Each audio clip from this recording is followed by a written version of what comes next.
C'est une opération à haut risque. Un pont aérien secret pour se rendre sur le site de l'usine assiégée d'Azovstal, constamment bombardée par l'armée russe.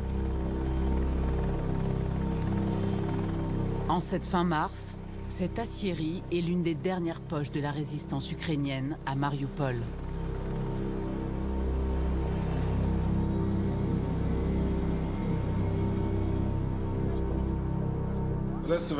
Cette évacuation a été une folie totale. J'ai vécu beaucoup de guerres, d'opérations, mais une folie pareille, c'était la première fois.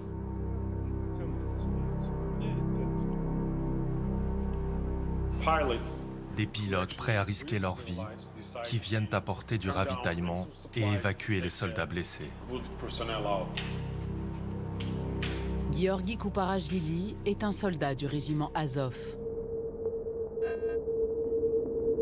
Ce bataillon ukrainien est alors retranché dans l'immense complexe industriel d'Azovstal.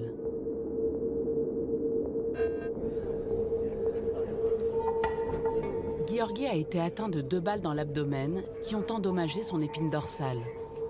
Pris en charge dans cet hôpital militaire de fortune, installé dans un des bunkers de l'usine, il doit maintenant être évacué.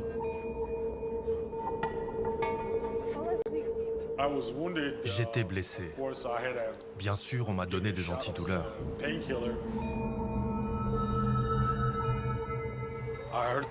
J'entendais des enfants rire. Je me disais, impossible, j'ai des hallucinations. En fait, c'était vraiment des enfants, dans le bunker. Ils jouaient à environ 10 mètres de moi, courant au milieu des soldats blessés. J'ai réalisé que ce n'était pas des hallucinations. Nous étions avec les civils, plein de civils. Les soldats blessés vivent dans des conditions insalubres, avec des plaies ouvertes et des restes de bandages non stériles, sans les médicaments ni la nourriture nécessaire.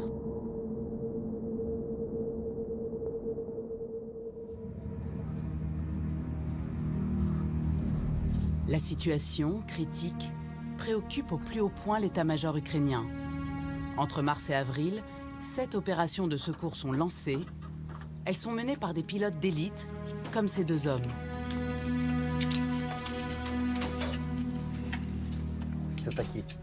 Nous avions 30% de chances de réussir, 70% de chances de ne pas revenir.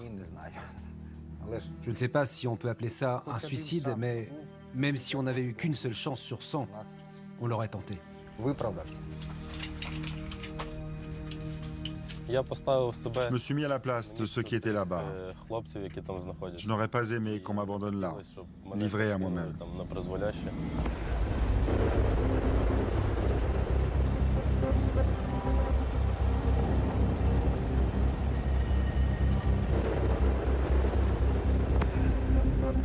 En nous approchant de Mariupol, on s'est rendu compte que le port maritime était en feu. Il y avait des explosions partout. Tu regardes la ville et tu vois les flashs de lumière.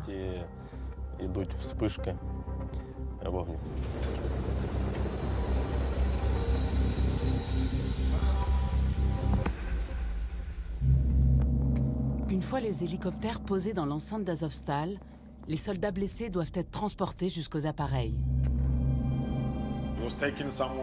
On a été emmenés autour de 4 heures du matin. La difficulté, c'était de parvenir jusqu'à la zone d'atterrissage, parce que même la nuit, l'aviation russe survolait et bombardait Azovstal.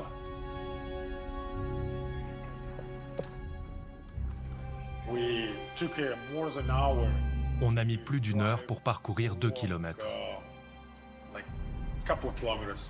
Nous devions nous cacher, nous mettre à l'abri très rapidement. C'était très dangereux.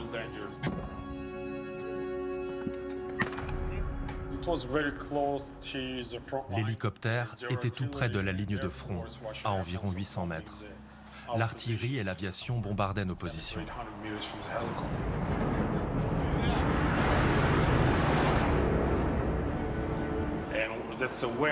Et c'est là que notre régiment s'est mis à défendre la zone d'atterrissage. Il tirait pour nous couvrir.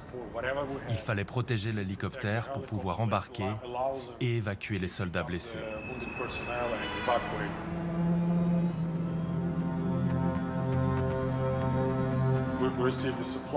Une fois le ravitaillement déchargé, on a pu embarquer dans l'hélicoptère.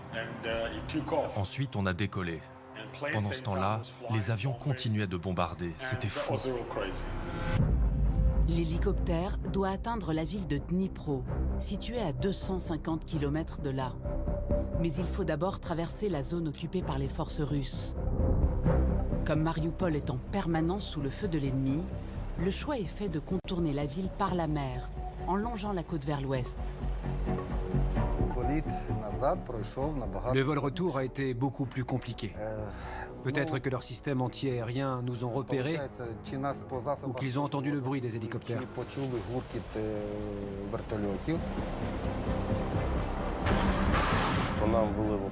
Nous avons été pris pour cible par les tirs d'un navire ennemi qui s'est approché de la ligne côtière.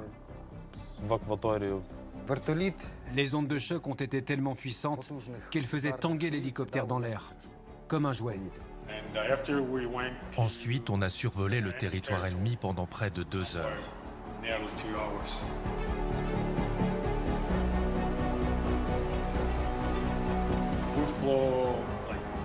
On volait à 7 mètres du sol, en se cachant derrière les arbres, le plus vite possible.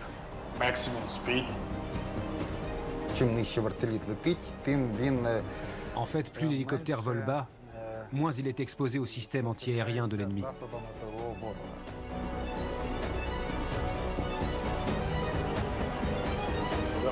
C'est dingue ce que ces mecs ont fait.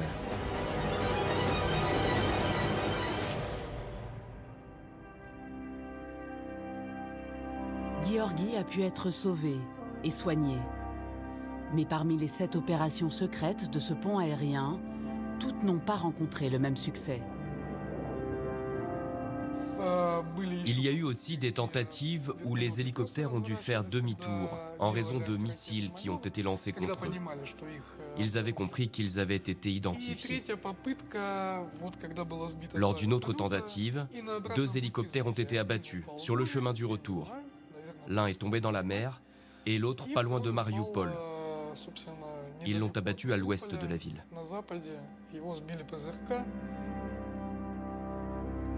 Le 31 mars, les débris d'un hélicoptère ukrainien Mi-8 abattu sont effectivement retrouvés non loin de Marioupol. Sur les 17 passagers, seuls 2 auraient survécu. Les services de renseignement russes ont fini par découvrir ce couloir. Ensuite, il n'était plus possible de poursuivre ces opérations car les Russes ont installé des pièges avec des systèmes anti-aériens. Ça a été la fin du pont aérien.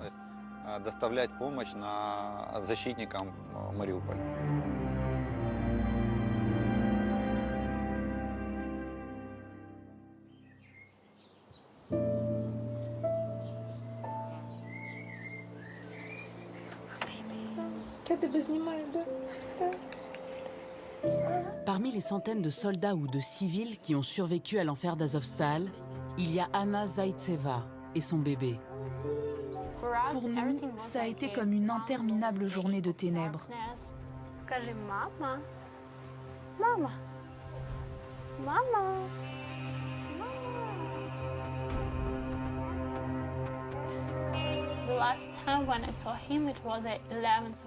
J'ai vu mon mari pour la dernière fois le 11 mars, à peine 5 minutes. Il nous a apporté de la nourriture, de l'eau, des médicaments.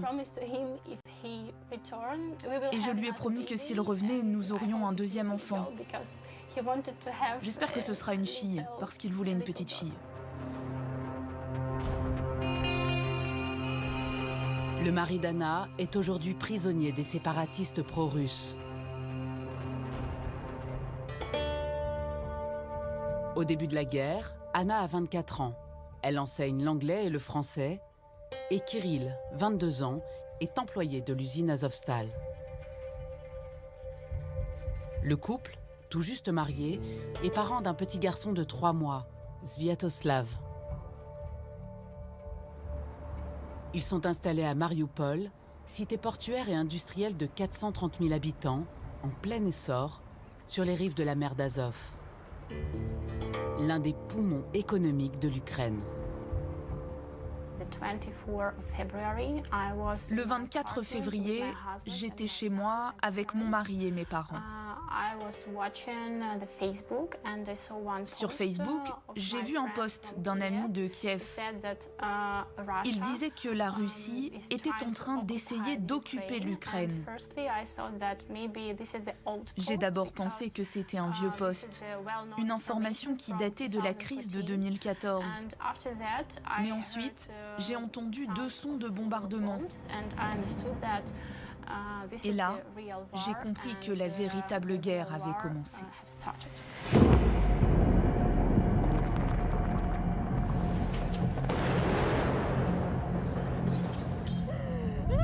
Dès les premiers jours de la guerre, les bombes pleuvent sur Mariupol, une des cibles prioritaires de Vladimir Poutine.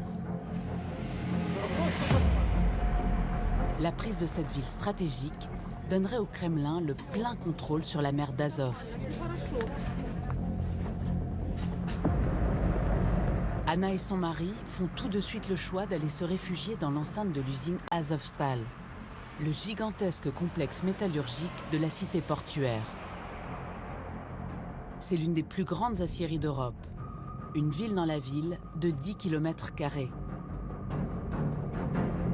Elle comprend d'immenses entrepôts, des dizaines d'ateliers, d'immeubles de bureaux, mais aussi une caserne de pompiers, un hôtel, un hôpital, un club de sport et même son propre stade de foot.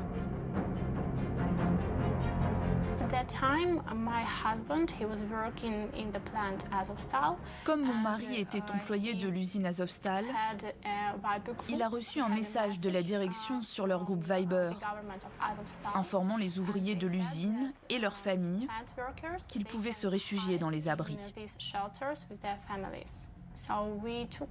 Nous avons réuni nos documents, un peu de nourriture, d'eau et du lait pour le bébé, juste pour 2 ou 3 jours.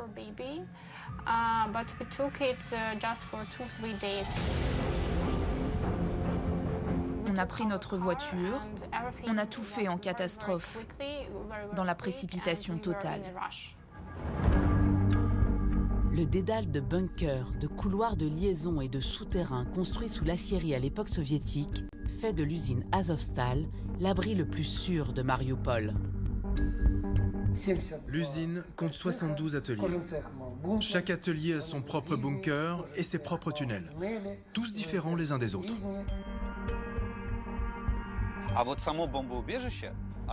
L'abri anti-bombe est conçu comme une ville autosuffisante.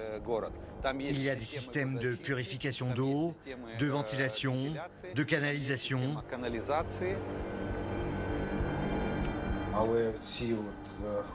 Seuls les employés de l'usine avaient connaissance des différents tunnels pour passer d'un bloc à l'autre ou d'un atelier à l'autre. Les employés et seulement eux.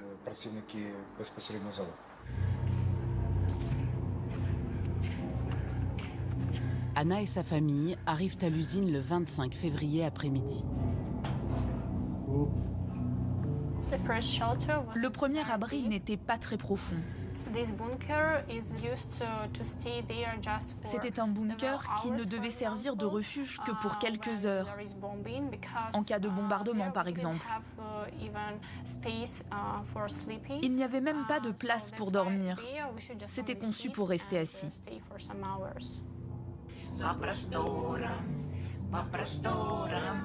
И, конечно, припевать лучше хором, лучше хором. С нами перепелка, перепелочка. Раз иголка, 2 иголка, будет елочка. Раз дощечка, 2 дощечка. Sviatoslav, mon fils, a 3 mois aujourd'hui. J'ai passé toute la journée à faire chauffer de l'eau avec des bougies pour pouvoir préparer le lait maternisé de Sviatoslav.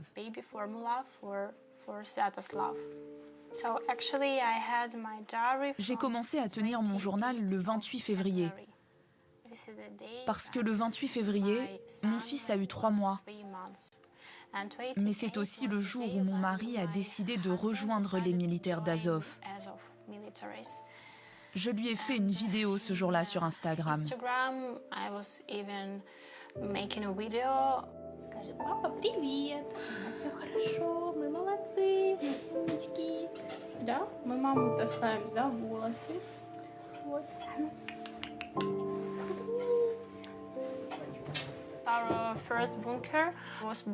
Notre premier bunker a été endommagé, touché par une roquette russe. Alors nous sommes allés dans un autre bunker, en ambulance. Le trajet a duré 5 minutes, mais j'ai eu le sentiment qu'il durait des heures, parce que les bombes tombaient en permanence.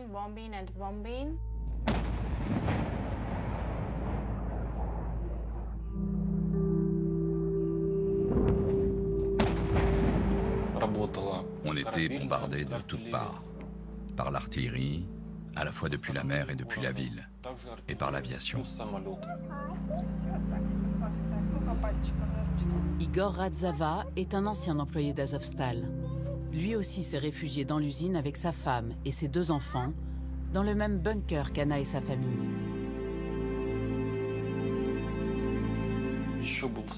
Notre premier jour à Azovstal, il y avait encore de l'électricité, de l'eau chaude dans les toilettes. Les frigos étaient alimentés. Nous y avons mis les provisions que nous avions apportées.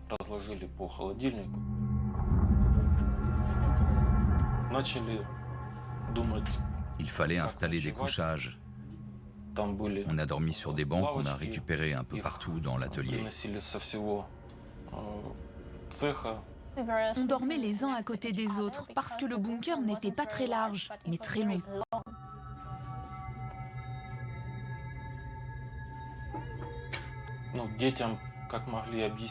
Nous avons essayé d'expliquer la situation aux enfants, surtout à mon fils de 9 ans. Ma fille, elle, n'a que 2 ans et demi. Il lui suffit juste d'avoir sa maman à ses côtés.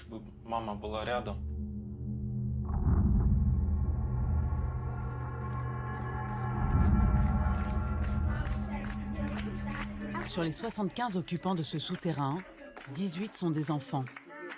Les premiers temps, Artyom, le fils d'Igor, conserve son insouciance et amuse l'assemblée.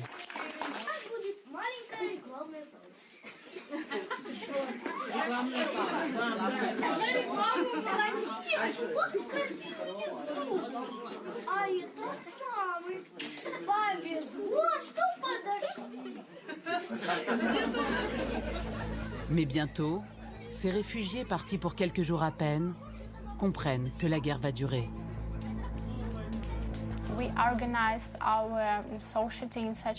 Alors on a organisé notre communauté en formant plusieurs groupes.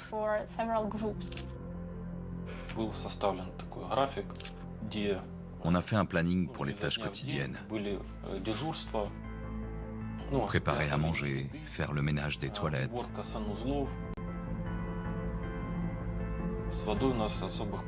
On avait suffisamment d'eau pour boire et pour cuisiner. En revanche, l'eau pour se laver était rationnée. Quand on a à peine de quoi boire, imaginez pour se doucher. Et pour les bébés, des couches de fortune sont fabriquées avec des sacs plastiques.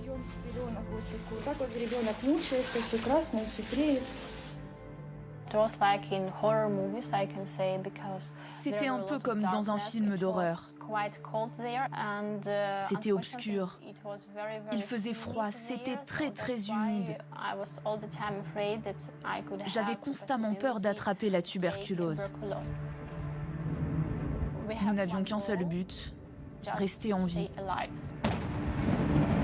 Au fil des semaines, les assiégés s'enfoncent dans ce quotidien au cœur des ténèbres.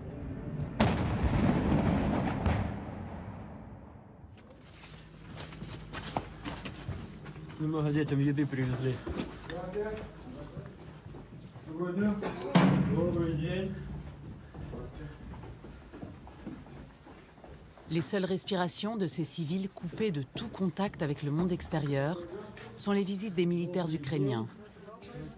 Ils viennent régulièrement les approvisionner en nourriture et en produits de première nécessité. Підходьте, до вас трошки чогось вкусного привезли. Проходьте.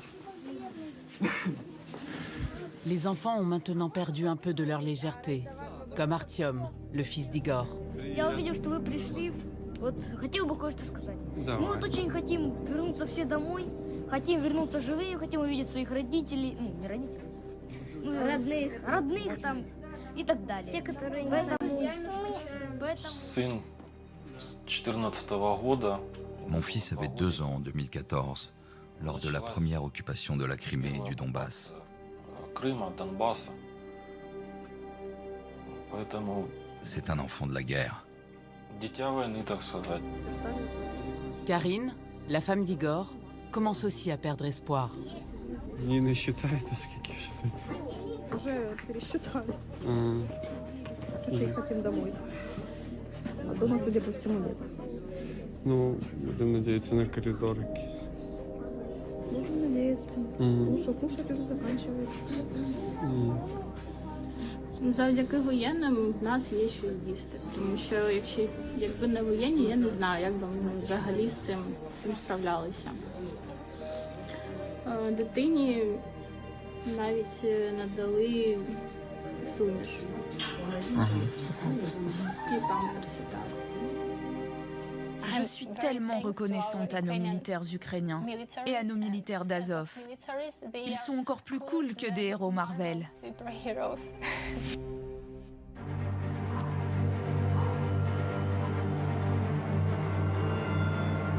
Ces super-héros d'Anna, ce sont les militaires du régiment Azov, ceux par lesquels le président Vladimir Poutine justifie son entreprise de dénazification de l'Ukraine.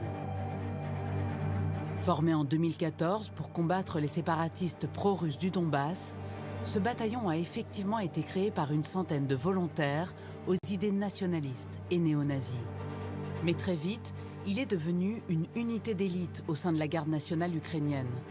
En 2017, ils étaient passés à 2500 soldats. Le régiment Azov a ouvert son recrutement à des individus qui n'appartiennent pas forcément aux idées d'extrême droite. Vous avez des personnes venant de différentes origines, que ce soit des juifs, des grecs, des ukrainophones, des russophones.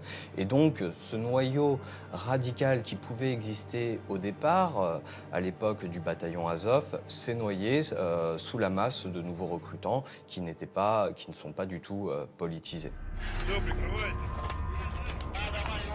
Ce jour-là, aux abords d'Azovstal, c'est cette colonne russe, identifiable à ses brassards blancs, qui va se heurter à la résistance des soldats du régiment Azov.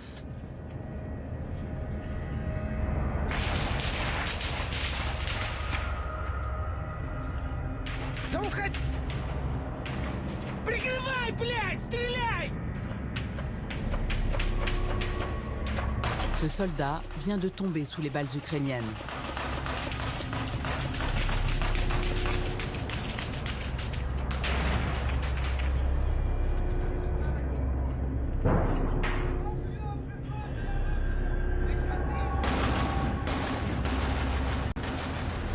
Il succombera quelques heures plus tard.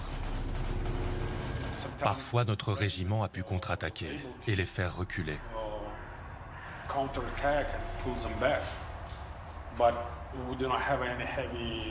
Mais nous n'avons pas d'équipement lourd ni d'artillerie. Nous n'avons que nos fusils et nos mitrailleuses. C'est difficile de combattre. Alors que les forces russes progressent dans Mariupol, les soldats du bataillon Azov se replient sur le site d'Azovstal.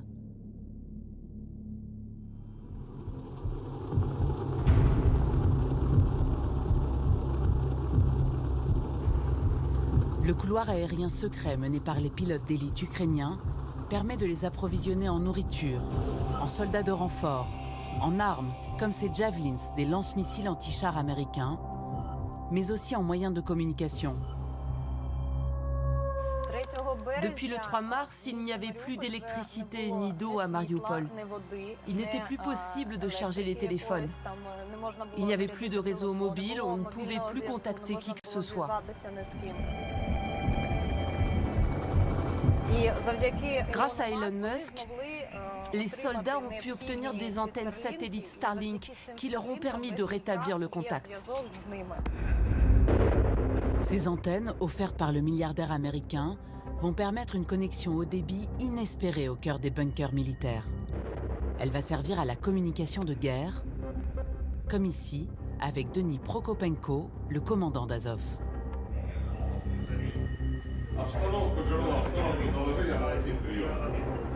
Le 13 avril, il annonce que la 36e brigade navale a rejoint son régiment. Ce sont désormais 3000 soldats qui tiennent le siège. Le message sera diffusé sur Internet en russe, comme s'il était d'abord destiné aux forces ennemies. Слава Украине! Вчера мы объединились с достойными бойцами из батальона морской пехоты. Наш моральный дух силен. Мы знаем, что мы делаем, зачем мы здесь. Мы будем делать все, что от нас необходимо для успешного завершения нашей боевой задачи. De leur côté, les Russes sont déterminés à aller débusquer les soldats ukrainiens jusque dans leurs abris.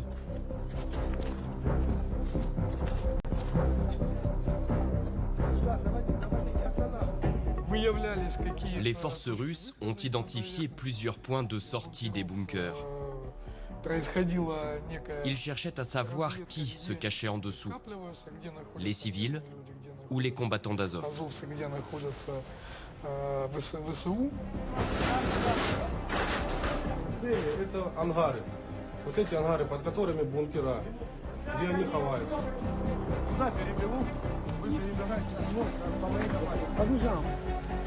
Mais le 21 avril, ces militaires reçoivent l'ordre de changer de stratégie.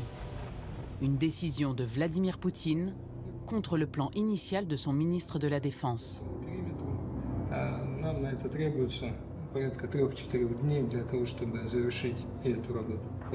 Предлагаемый штурм промышленной зоны считаю нецелесообразным. Приказываю отменить. Это тот случай, когда мы должны думать, то есть мы всегда должны думать, но в данном случае тем более о сохранении жизни и здоровья наших солдат и офицеров. Не нужно лезть в эти катакомбы и ползать там под землей по этим промышленным объектам. Заблокируйте эту промышленную зону так, чтобы муха не пролетела. À partir de là, personne ne pouvait sortir d'Azovstal. Les points tactiques de combat avaient été détruits par l'artillerie. Et il y avait suffisamment de forces russes tout autour pour empêcher toute tentative ukrainienne de percer l'encerclement.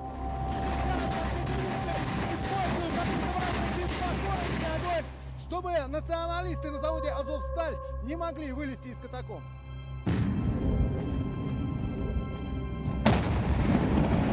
Le déluge de feu redouble d'intensité sur l'usine.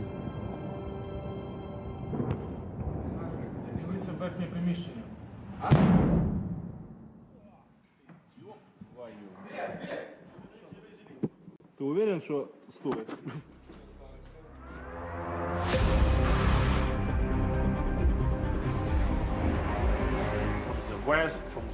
Au nord, au sud, à l'est, à l'ouest, et même dans les airs. L'ennemi était partout. C'était du non-stop, de jour comme de nuit. Les avions russes survolaient la zone toutes les 15-20 minutes, 2 par 2, parfois 4 par 4. Et ils lâchaient des bombes de 250 à 500 kilos. Après, ils sont passés aux bombes de 3 tonnes.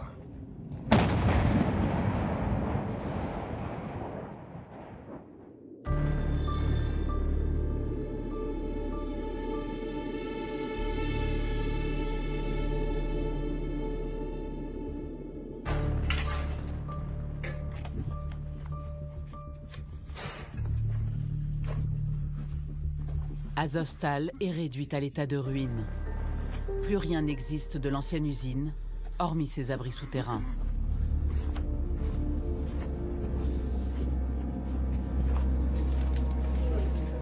Il est désormais impossible de ravitailler militaires et civils.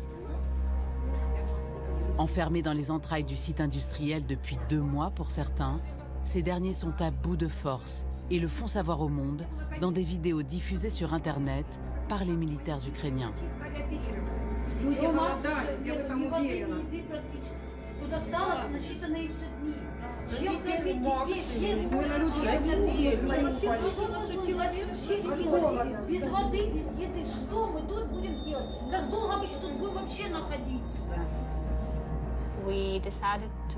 Nous avons décidé de rationner la nourriture. Au lieu de 3 repas par jour, nous nous contentions d'un seul. Nous mangions de la soupe ou des nouilles, des choses comme ça.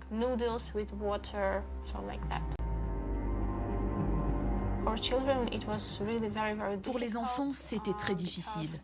Jusqu'ici, ils ne connaissaient pas la faim. Et ils passaient leur temps à dessiner des légumes, des fruits, des biscuits. Ils jouaient à des jeux liés à la nourriture, le supermarché, des commandes de nourriture au café. On était totalement désespérés. J'avais le sentiment qu'on avait été abandonnés ici.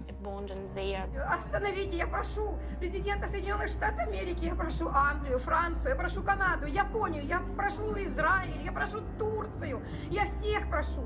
Помогите нам, пожалуйста, освободите нас, спасите нас от этого. Сколько можно издеваться над нашими детьми, над стариками, инвалидами? Помогите! Помогите в конце-то концов остановить эту войну! Остановите, пожалуйста! Не могу больше! Обращение к военнослужащим ВСУ и НГУ на заводе «Азовсталь». До 16 часов российское командование объявляет режим тишины и предоставляет возможность беспрепятственного выхода с территории завода «Азовсталь» всем солдатам и офицерам, которые пожелают сложить оружие. Гражданским лицам мы гарантируем безопасность и помощь в эвакуации из зоны боевых действий. Le 25 avril était annoncé comme une journée de cessez-le-feu. Mais quand on est sorti du bunker, alors que les militaires étaient en train de lire les noms de ceux qui allaient être évacués, les soldats russes nous ont vus depuis leurs hélicoptères et ils nous ont bombardés. Un faux espoir pour les civils qui regagnent précipitamment leur sous-sol. Quelques heures plus tard, la mort les frôle à nouveau. La nuit, une bombe est tombée à côté de nous. L'abri a été bien secoué. On a eu très peur. C'était une bombe de 3 tonnes. Elle a complètement endommagé notre bunker. Ma mère a eu un bras cassé à cause de la déflagration. Et une femme a été blessée à la tête. Il était très difficile de stopper l'hémorragie.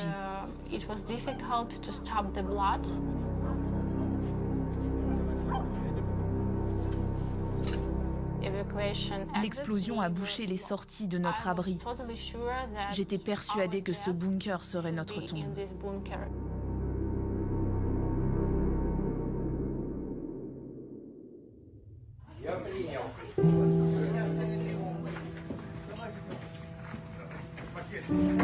Le 1er mai, un cessez-le-feu permet enfin l'évacuation des réfugiés d'Azovstal. Les militaires ukrainiens les aident à s'extraire de la montagne de gravats qui obstrue leur bunker. Je pouvais voir le ciel, respirer. On savait qu'on pouvait être bombardé à tout moment, mais je me disais, je vais peut-être mourir maintenant, mais j'aurais au moins pu revoir le soleil, le ciel, une dernière fois, et mon bébé aussi.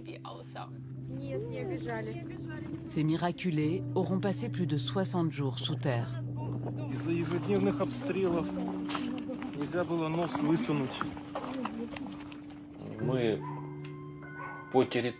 Et en plus, comme le site était miné, c'était dangereux. Et il y avait régulièrement des mines qui explosaient.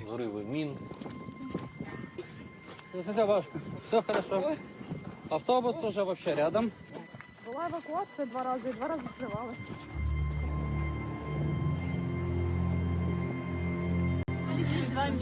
Два месяца, да? Ну вот сейчас приехали с ООН, с Красного Креста. Как малыша зовут? Святослав, замечательный. Святик, я кулачок. Вчера, да? Ce premier bus, sans porte ni fenêtre, les conduit à travers les ruines, vers la sortie du tentaculaire complexe industriel.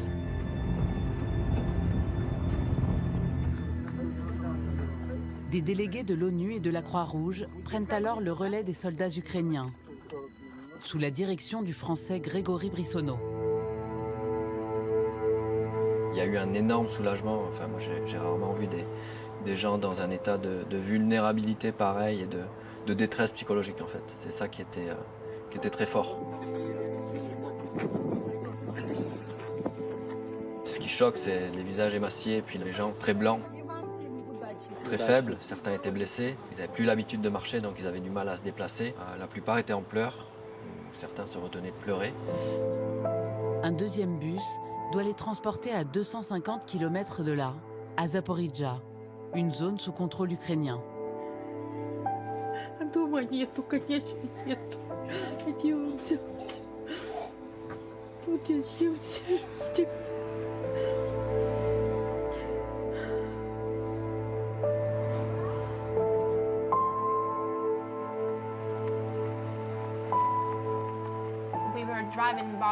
Alors qu'on était parti depuis 5 minutes, notre bus s'est arrêté et des soldats russes sont montés. On a été très choqués à ce moment-là, parce qu'on a compris qu'on n'allait pas à Zaporijjia, mais dans un camp de filtration. Ils se retrouvent donc à Bezimen, à 30 km de Mariupol. C'est l'un de ces nombreux camps de filtration mis en place par Moscou pour officiellement traquer les civils qui feraient partie de la mouvance néo-nazie ou ultranationaliste. Tous ces gens ont été filtrés. En 8 ans, les services secrets de la République populaire de Donetsk ont appris à identifier ceux qui se font passer pour des civils, mais qui n'en sont pas. Ils ont fouillé toutes nos affaires. Nous nous sommes déshabillés. Ils ont vérifié si nous avions des tatouages. Ils essayaient de trouver des symboles nationalistes ou des symboles nazis.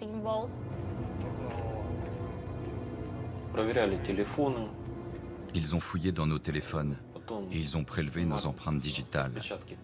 Ils nous ont pris en photo dans tous les sens.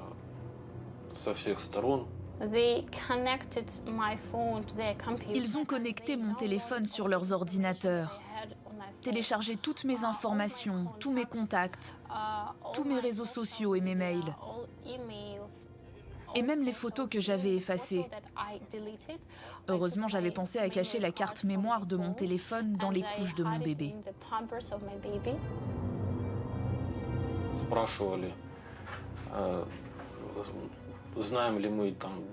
Ils nous ont demandé si nous savions où se trouvaient les dépôts de munitions, le nombre de militaires présents à Azovstal. Ils savaient déjà à cause de mon nom que mon mari est un militaire.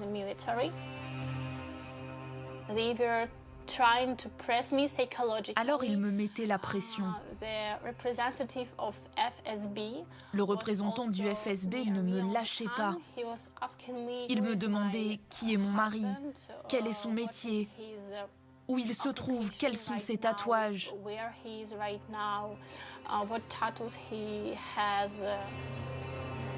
La présence à ses côtés de Grégory Brissonneau, avec lequel Anna parle français, va être déterminante. On a créé un lien assez fort, en fait. Le fait qu'elle ait un enfant de 6 mois aussi, c'était beaucoup plus touchant. J'ai essayé de la suivre du début à la fin pour essayer de l'aider dans toute cette opération. Le représentant du FSB a compris que je pouvais répéter en français aux délégués de la Croix-Rouge tout ce qu'il disait. C'est pour ça qu'il a fini par me laisser partir.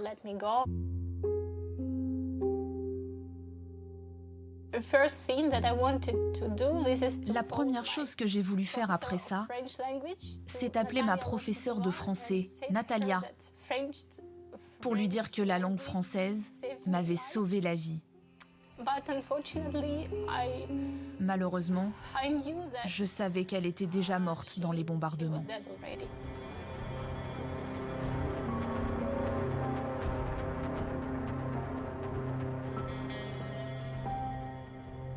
Le lendemain, Anna et les 150 civils sauvés des décombres de l'usine partiront pour Zaporijjia. une longue route vers la liberté. À Azovstal, il ne reste désormais plus que les militaires d'Azov et de la 36e brigade navale.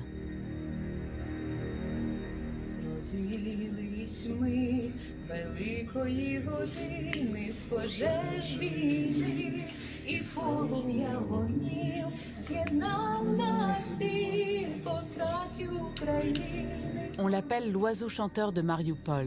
Katerina, 21 ans, fusil à la main, encourage ses compagnons du sous-sol avec cet hymne patriotique ukrainien. Ну, єдине, що точно можу сказати, що тримається, піде нам не по зубах. Поки вони тут, ми їбашимося до останнього. Derrière la détermination de Katerina, une réalité implacable. Les cadavres de 160 soldats entassés dans les bunkers et plus de 600 blessés. L'usine est devenue un mouroir. Les soldats blessés meurent parce que leur état s'est dégradé, que la gangrène gagne.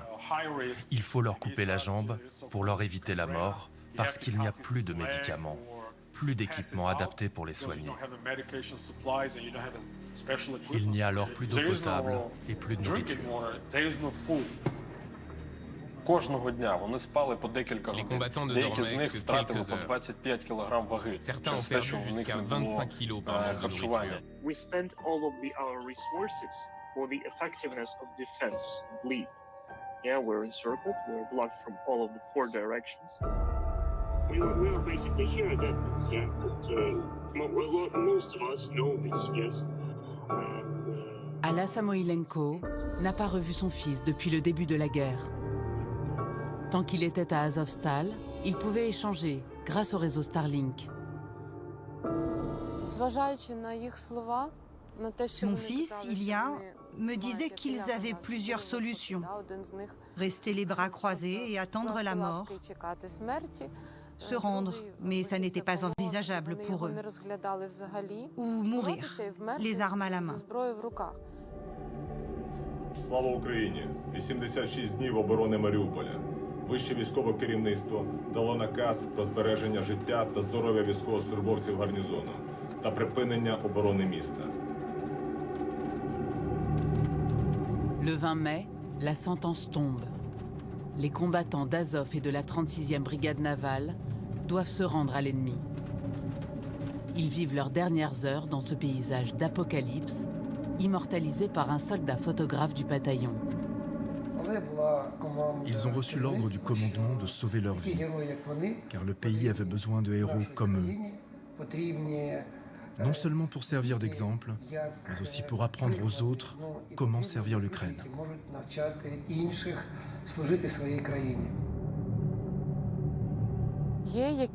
Il y a certainement eu des accords secrets, car il était hors de question pour eux de devenir des otages. Aucun commandement, aucun soldat ne voulait se rendre, bien sûr. Notre idéal, c'était le contraire, c'était de continuer jusqu'au dernier homme.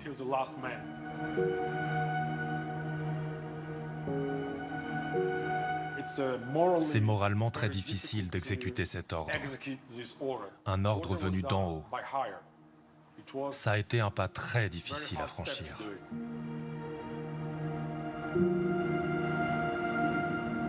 Ces combattants, devenus les héros de la résistance ukrainienne, rendent les armes et se constituent prisonniers de guerre de la Russie. Kirill, le mari d'Anna, est l'un d'entre eux. J'ai appris qu'il est blessé. Il a reçu une balle et des éclats de bombe dans la jambe. Je ne sais pas s'il pourra remarcher un jour. Le sort de Kirill et des 2439 soldats d'Azovstal est aujourd'hui l'objet de négociations entre le Kremlin et l'Ukraine.